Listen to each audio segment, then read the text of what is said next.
Hi, are you Rich Tinson? Yes, I am. I am Elaine Coughlin. Welcome to Pacific University School of Education.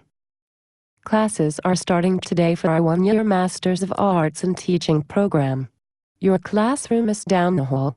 If you don't have any questions, then I would like for you to create a critical question. What is a critical question? A critical question is a question that is critical. Critical? Yes. Critical. Critical to what? It should be critical to you. But I don't really have a question that is critical to me. You don't seem to understand. You must have a critical question. Okay, when do I finish? That is not critical. How will I be licensed? Not critical. What will I be able to teach? What part of critical do you not understand? All of it.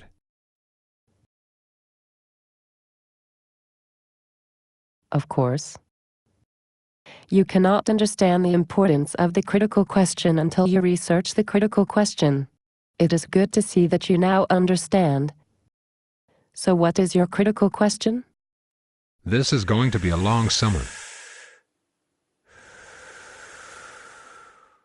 How is your middle school science placement going? Pretty good. I have nearly finished my APT. That is great. I am starting my APT next week. What did you decide on for evaluating it?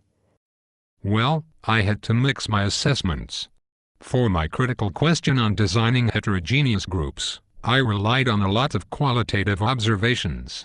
First, I let the students self-select their groups and work on a project. I kept track of how efficiently they were working together by keeping track of how on task they were when I walked around the classroom.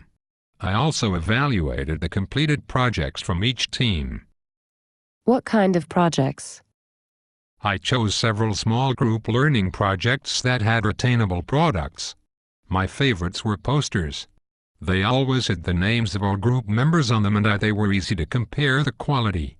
One of the guest speakers at Pacific had a great idea to divide the posters into 4 sections and use them for vocab, practical examples, graphic examples, and so forth. But qualitative assessments is not real data, is it? It can be. The rubrics for the posters were covered in class, and every group project also had a scoring rubric for group interaction. By clearly informing the students of the specifics of the assessments, it was actually easy to score the work. I also used a more traditional quantitative pre- and post-assessment to complement my qualitative data. Formative data in the form of science journals and worksheets were used daily to keep me informed on student progress. I agree with you on monitoring daily progress. I also used formative assessments to adjust the pace and content of my classes. The biggest problem that I had was that my classes would often progress at different rates. This made me adjust my lesson plans independently, which caused more preps. Monitor and adjust works great for each class, but it caused me problems with pacing between classes. My school had supplemental material available that would both challenge the TAG students and help support some slower learners.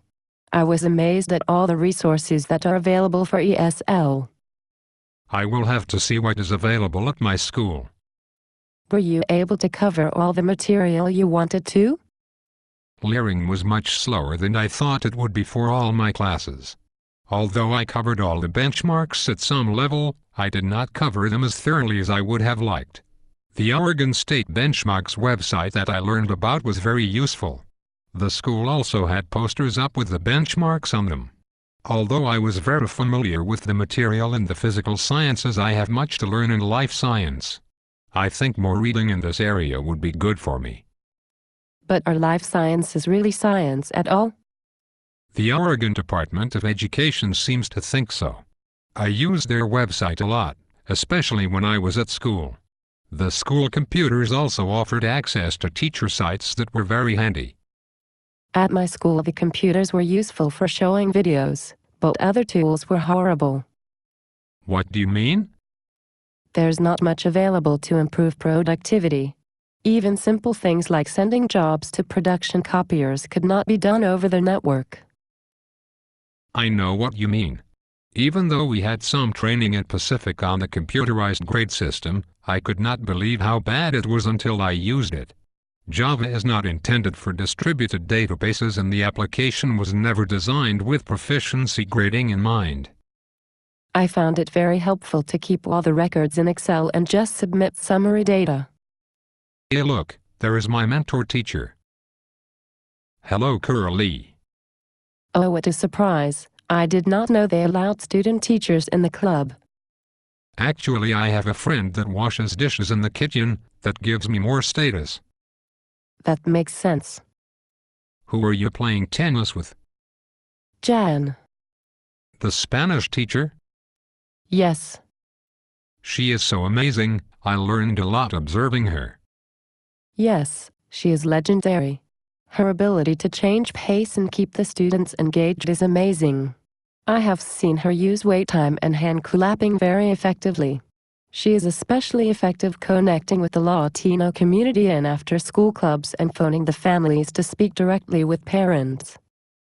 I know what you mean. At Pacific we learned that by assaulting students that improperly point their shoes we can gain their respect. Really?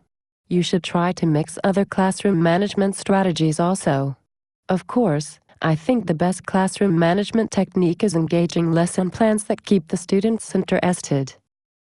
I have found that I mix the strategies if they are written into my lesson plans. I think that is really the key to so many of the strategies we have learned in school. It takes practice to develop them. Oh yes, I am still learning after 10 years. But I also keep up with the developmental classes that are offered in the middle school and by the school district.